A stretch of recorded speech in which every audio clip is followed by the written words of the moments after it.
who are once again remembered. I have stood with you on many occasions, and yet each visit is as moving as the first. In a moment of weakness, the Duke of Kent is revealing a secret long guarded within the royal family from his sick bed. One that ties the late Queen's private command to a hidden treasure meant for Catherine. This startling revelation, delivered when few expected him to speak at all, peels back the velvet curtain of royal tradition and hints at a legacy of mystery, loyalty, and carefully concealed wealth. So, what exactly did he say? Join us as we uncover the shocking revelation by the Duke of Kent concerning Catherine. An order meant for Catherine, Prince Edward, the Duke of Kent, a man remembered for his lifetime of loyalty to the crown, reached the evening of his years with a heavy heart. His health was failing, and his once tireless body, which had carried him through decades of public duty, could no longer keep pace. Those close to the royal family noticed the change. His daughter, Lady Helen Taylor, even admitted in interviews that her father was finding it difficult to continue the responsibilities he had upheld with such devotion for so long. It was in these final days, with his strength fading and surrounded by those dearest to him, that the Duke decided he could no longer carry the weight of a secret he had kept close to his heart since the reign of Queen Elizabeth II. It was not a simple family keepsake or a gentle word of advice passed down. It was something much greater, a decree meant for Catherine, the Princess of Wales. Hidden within this decree was not only an extraordinary level of influence inside the royal household, but also the legacy of a priceless pink diamond necklace, a treasure that represented the late Queen's profound trust. The story of this revelation has captured imaginations everywhere, for it speaks of loyalty, hidden promises, and the passing of a vision from one generation to the next. And at the center of it all is the unique bond between the Duke of Kent and Queen Elizabeth II. As first cousins, their connection was rooted in blood, but it grew deeper through a lifetime of shared duty. Born in 1935, Prince Edward was never destined for the throne, yet he carved out a place of remarkable importance. He served faithfully in the military before retiring in 1976 to dedicate himself fully to the monarchy. For decades, he represented the Queen at events, both great and small, often stepping forward when others could not. Through ceremonies, parades, and countless private gatherings, he became one of her most trusted companions. Those who watched them together knew the Duke was more than just a relative. Era o seu confidente silencioso. Era ele quem ouvia os seus pensamentos não ditos, quem compreendia o fardo que ela carregava e quem partilhava o seu riso nos momentos em que só o humor poderia aliviar o peso do dever. O vínculo entre eles era tecido por valores partilhados, devoção ao serviço, uma sagacidade seca e subtil e a compreensão inabalável do que significava viver a vida inteira sob o olhar da história. No end to 2025. Quando o seu próprio corpo enfraquecia e os rumores de reforma se intensificavam, o Duque sentia o tempo esgotar-se. Ele sabia que o momento tinha chegado. Certa noite, num ambiente silencioso e reservado, revelou finalmente o decreto secreto que a rainha Isabel II lhe confiara muitos anos antes. Escolhera-o porque sabia que a sua lealdade nunca vacilaria e que ele protegeria o seu segredo até ao momento certo. A cena estava longe de ser uma cerimônia pública. Não havia trombetas, câmaras ou grandes anúncios. Em vez disso, tudo se desenrolou numa intimidade silenciosa. Fontes próximas dizem que a própria Catarina estava ao lado da cama dele, apertando-lhe a mão delicadamente enquanto ele falava em voz baixa e firme. As suas palavras carregavam um peso que lhe abalou o coração, pois não se referiam apenas à responsabilidade real, mas também à fé que a rainha tinha nela. As lágrimas encheram os olhos de Catarina enquanto ouvia. Não apenas pela enormidade da mensagem, mas porque revelava o quanto a falecida rainha confiava nela. Vista do mundo exterior. Catarina parecera sempre serena e graciosa, a imagem da compostura real. No entanto, este decreto pôs a nu a superfície e revelou algo maior. A visão da rainha para o seu futuro papel, que não era meramente cerimonial, mas que tinha uma influência genuína no curso da monarquia. Para compreender por que é que o Duque fora escolhido como guardião de tal segredo, é necessário recordar a vida que viveu e o papel que desempenhou na viagem da rainha. Como filho do príncipe George, irmão mais novo do rei George VI, Eduardo cresceu junto à casa real, sempre consciente das sombras projetadas pelo trono. No entanto, em vez de desaparecer nestas sombras, emergiu como um dos seus maiores apoiantes. Os seus anos no exército ensinaram-lhe disciplina e resistência. Após se reformar em 1976, abraçou os deveres reais a tempo inteiro. Era uma presença constante em cerimônias como a Trooping the Colour e em inúmeros outros compromissos, onde representava a rainha com discreta dignidade. Para Isabel II, ele não era apenas um membro da família, era um aliado com quem podia sempre contar. A proximidade entre eles era fortalecida por provações partilhadas e conversas privadas, nas quais ela frequentemente confidenciava as suas preocupações e esperanças às gerações futuras. Foi num daqueles momentos privados, durante os seus últimos anos, quando ela também lutava com a sua saúde, que lhe confiou o decreto. A instrução era clara. Era para Catarina, e destinava-se a conceder-lhe um tipo de autoridade que nenhum consorte anterior tinha recebido. Não se tratava de joias ou títulos, nem de presenças em cerimônias. Tratava-se de poder, de uma influência real e significativa no rumo do futuro da família real. A rainha admirava Catarina desde o início. Quando o príncipe William e Catherine se casaram em 2011, a rainha deu o seu consentimento formal. Mas por detrás deste ato oficial estava uma crença pessoal. Via em Catarina alguém que conseguia equilibrar o peso da tradição com a bondade e a sensibilidade moderna, tal como ela própria fizera durante o seu próprio reinado. Então, que informações revelou o Duque de Kent? Vamos descobrir. A revelação chocante. Aos 89 anos, com a saúde a mostrar os claros efeitos de anos de dever e responsabilidade, o Duque de Kent ainda tentava seguir em frente com a mesma determinação que definira a sua vida. Mas a porta fechara. Os mais próximos podiam ver o preço que isso tinha cobrado. Os seus passos eram mais lentos, a respiração mais curta, mas o seu sentido de lealdade mantinha-se inabalável. Num dos seus momentos mais vulneráveis, chamou Catarina, princesa de Gales, para se sentar ao seu lado. Fontes familiares descreveram a cena como profundamente comovente. Um raro vislumbre da fragilidade de um homem que sempre se portara com uma dignidade inabalável. Era, disseram, o tipo de momento que seria recordado juntamente com outros grandes momentos decisivos na história real. O duque não começou com segredos, mas com memórias.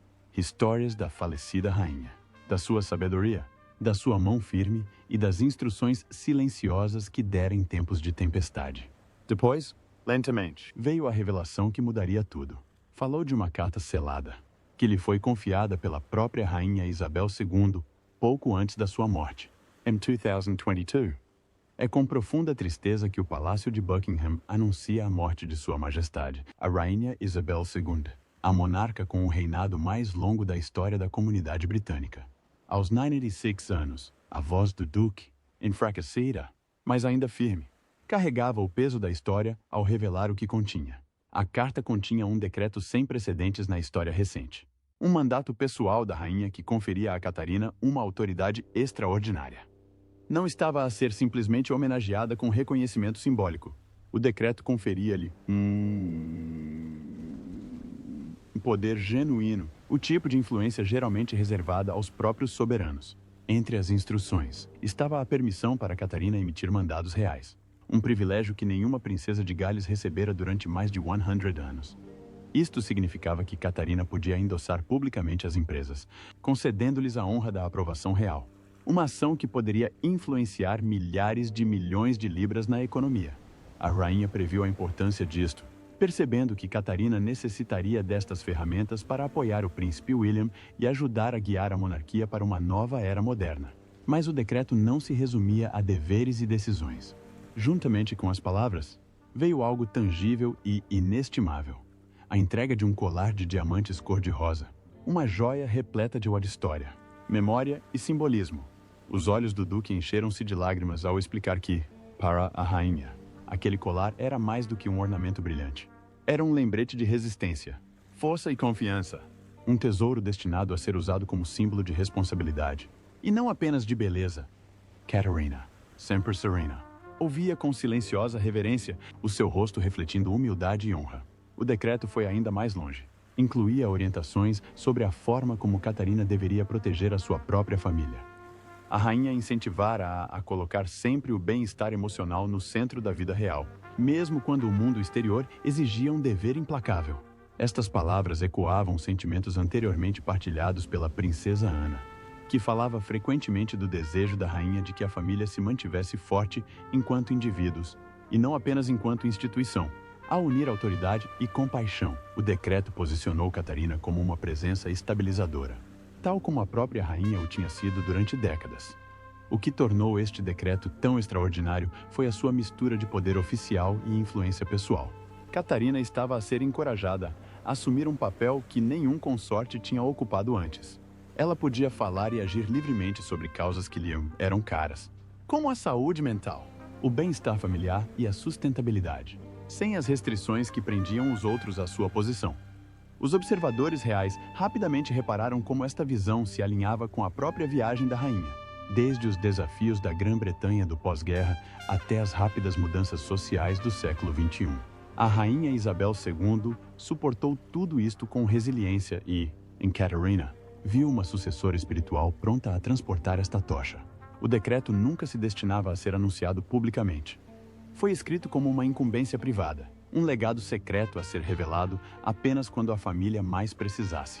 Enquanto o Duque de Kent recitava as palavras da rainha, um verso destacou-se com particular força: família em primeiro lugar. Deverham II. Mas ambos estavam interligados. Era uma filosofia que guiara o reinado de Isabel e que ela esperava que perdurasse através de Catarina. Em 2025, o próprio rei Carlos III confirmou os novos poderes de Catarina, endossando publicamente o seu direito de emitir mandados reais e reconhecendo a sua influência como parte essencial do futuro da monarquia. O impacto econômico por si só foi impressionante, estimando-se em mais de $1.000 milhões por ano. Mas, para além dos números, havia algo maior. Catarina tinha agora uma ferramenta para moldar a vida cultural e comercial de formas que refletissem os seus valores. Cada mandado que assinava, cada causa que ele apoiava, repercutia-se na sociedade, reforçando não só a relevância da monarquia, mas também a sua humanidade. Que outros segredos poderia o comando da rainha conter? Vamos analisar mais de perto. O comando secreto da rainha. O âmbito do decreto vai muito além do que a maioria das pessoas imagina. Não se trata apenas de assinar mandados oficiais ou aprovar documentos cerimoniais. Em vez disso, atinge o cerne da forma como a família real se governa a si própria e como a monarquia define a sua direção para o futuro. Segundo fontes próximas do palácio, o decreto concede a Catarina um amplo papel consultivo, colocando-a firmemente à mesa onde são tomadas as decisões mais importantes. Isto significa que ela não está apenas a orientar a família em questões de unidade e bem-estar pessoal, mas também a ajudar a moldar estratégias institucionais mais amplas, desde influenciar quais as iniciativas de caridade que recebem apoio real, até definir o tom dos protocolos que regem os compromissos reais. Catarina é agora vista como uma decisora central nas operações do palácio. Esta nova posição é extraordinária porque rompe com séculos de tradição. No passado, tais níveis de influência eram cuidadosamente salvaguardados, reservados quase exclusivamente ao soberano ou aos membros mais antigos da família real. Ao conferir esta autoridade a Catarina, o decreto torna, efetivamente, mais do que uma consorte solidária. Isto faz dela uma verdadeira parceira na preparação para o eventual reinado do príncipe William. Fontes palacianas próximas do rei Carlos sugeriram que ele vê isto como uma estratégia cuidadosamente pensada. Aos seus olhos, Catherine não é apenas capaz, mas comprovada. A sua força durante os seus problemas de saúde em 2024 demonstrou a sua resiliência perante o mundo. Para Charles, esta resiliência é exatamente o que a monarquia precisa para se manter forte e estável num mundo em constante mudança e questionamento do papel da realeza. O que torna este decreto ainda mais notável não é apenas a amplitude do poder que concede, mas a sua flexibilidade. Em vez de ligar Catarina a deveres rígidos ou de a limitar a papéis rígidos, dá-lhe espaço para adaptar a sua influência a qualquer necessidade futura da monarquia. Esta flexibilidade reflete a visão de futuro da rainha. Uma visão enraizada na ideia de que a monarquia precisa de evoluir para sobreviver. Os consortes anteriores tinham frequentemente de se enquadrar em expectativas limitadas, com os seus papéis definidos apenas pelo dever, com pouco espaço para a individualidade. O papel de Catherine é diferente. Pode dedicar a sua energia às causas que mais lhes importam, como o desenvolvimento da primeira infância, uma paixão que defende há muito tempo através da sua fundação real. Ao mesmo tempo, ela tem a liberdade de navegar pelos desafios em constante mudança da vida, pública com a inteligência emocional que lhe granjeou admiração em todo o mundo. De muitas maneiras, isto reflete a abordagem da falecida rainha durante a sua vida, equilibrando o dever inabalável com a compaixão humana.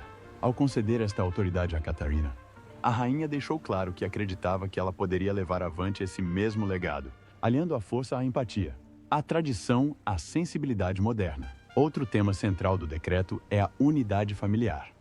Isto sublinha a importância do bem-estar emocional no seio da família real, um tema que se tornou cada vez mais relevante nos últimos anos, à medida que a família enfrentava desde crises de saúde a controvérsias públicas. Ao nomear Catarina como a pessoa responsável por nutrir estes laços, a rainha confiou-lhe o papel de estabilizadora, alguém que pode manter a família unida em tempos turbulentos. E esta não é uma esperança abstrata. Os observadores da realeza já notaram pequenos, mas significativos, sinais da crescente influência de Catarina. As suas iniciativas estão a ganhar destaque. Os seus projetos estão a ser destacados mais do que nunca. E a sua presença em eventos públicos irradia uma confiança serena que tranquiliza não só a família, mas também o público em geral. É claro que este poder não vem sem desafios. Equilibrar tal autoridade com as expectativas tradicionais impostas a um consorte exige delicadeza e sabedoria. A Catherine tem anos de prática neste ato de equilíbrio. Ela domina a arte de parecer majestosa e identificável. Seja a fazer um discurso cuidadosamente elaborado sobre a saúde mental ou a ser fotografada casualmente num passeio escolar com os filhos. Estes momentos fazem com que a sua influência pareça autêntica e fundamentada, nunca distante ou inalcançável. O decreto da rainha, tal como é descrito por aqueles que conhecem os seus detalhes, é, em última análise, uma declaração de fé. Reflete a crença de que Catarina não está apenas preparada para um papel maior, mas destinada a redefinir o significado da realeza no século XXI. Em vez de se limitar à tradição, é encorajada a reformulá-la, combinando costumes ancestrais com valores modernos que ressoam com pessoas de todo o mundo. Mas será que ainda sentiam a ausência da rainha? Vamos descobrir. Um reflexo emocional da rainha Isabel. A joia no centro desta revelação é muito mais do que um ornamento brilhante. Não é apenas mais uma verdadeira bugiganga escondida nos cofres da história, mas uma peça que carrega o peso da memória, do amor e do legado. Esta é a história do inestimável colar de diamantes cor-de-rosa.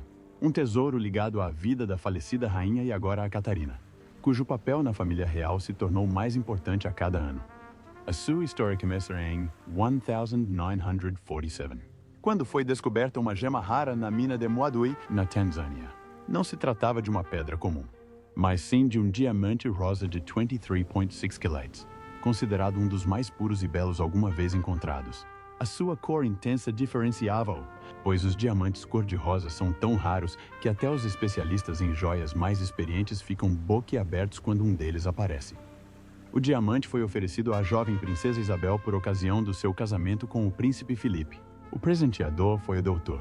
John Thurburn Williamson, geólogo canadiano que descobriu a gema. A sua oferenda foi mais do que uma pedra brilhante. It was a symbol of the admiration and goodwill that the world felt toward the radiant young bride who would one day become queen. The gift was both intimate and global, carrying with it the hopes of nations and the affection of strangers who saw in Elizabeth the promise of continuity and stability. In 1953, the diamond was entrusted to Cartier, the legendary jeweler, who transformed it into a brooch shaped like a jonquil flower.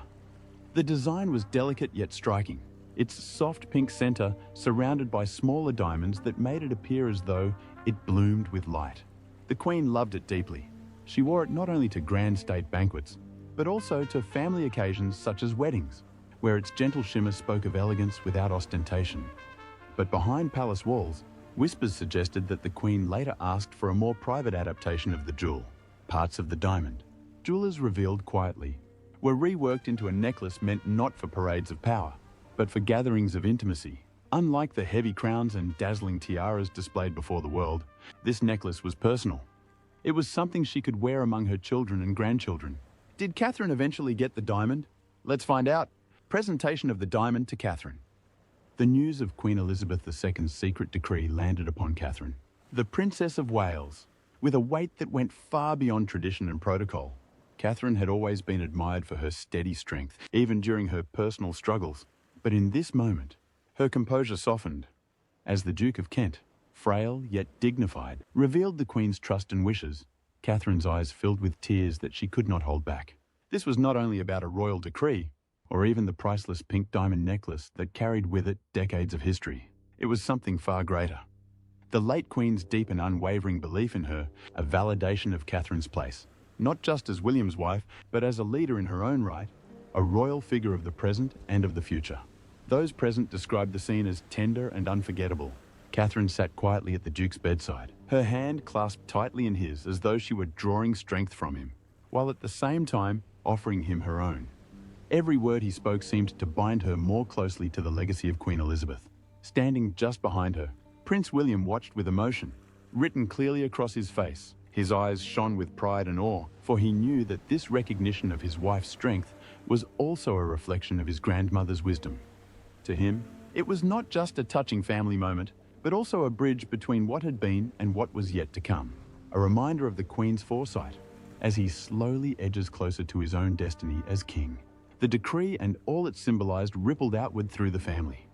Para William, isto reafirmou o papel central de Catarina, não apenas como sua companheira, mas como a força motriz que ajudaria a moldar os seus filhos, George, Charlotte e Louis, nos futuros herdeiros da coroa. Pessoas próximas da família revelaram que marido e mulher trocaram um olhar naquele quarto silencioso. Um olhar que revelava gratidão, responsabilidade partilhada e um sentido de propósito inabalável.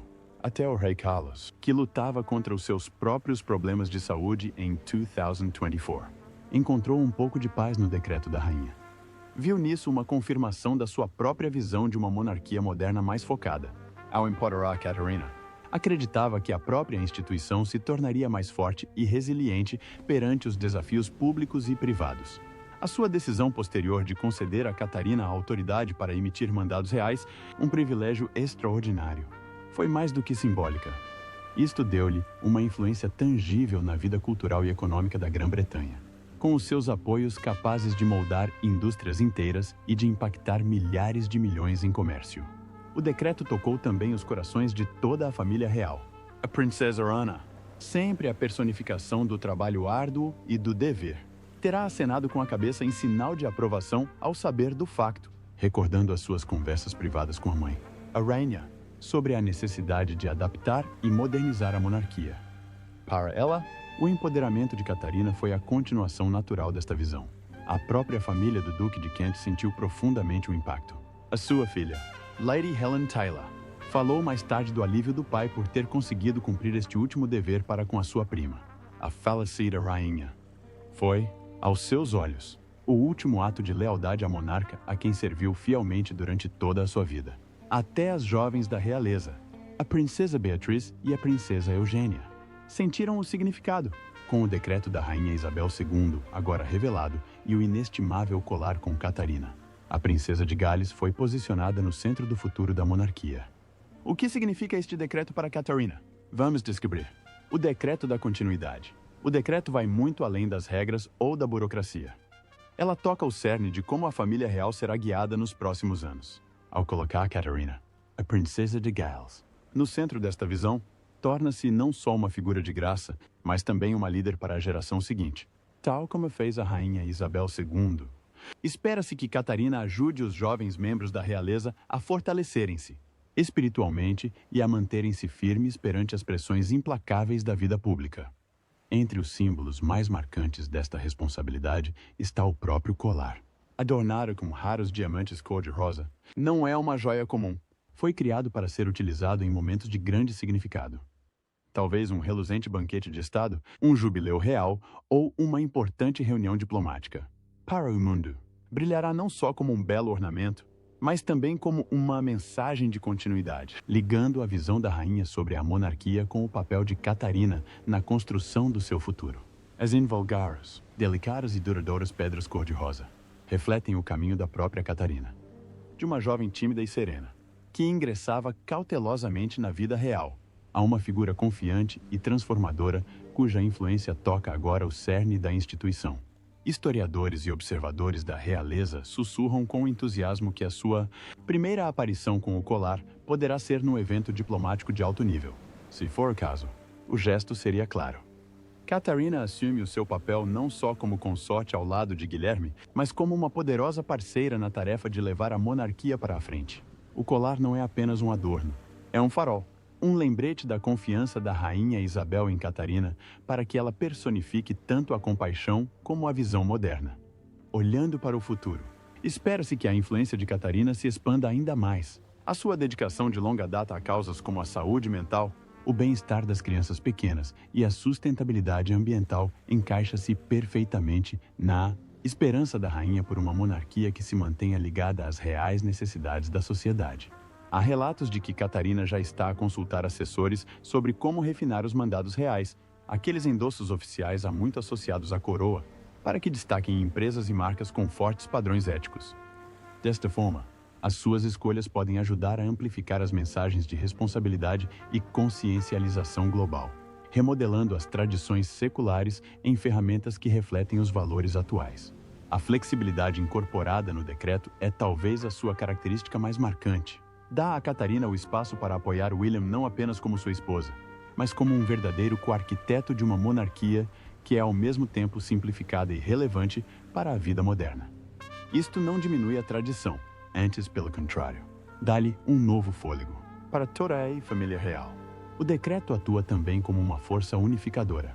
O rei Carlos, lidando com os seus próprios problemas de saúde, vê em Catarina uma presença estabilizadora que pode ajudar a manter a estabilidade em tempos de incerteza.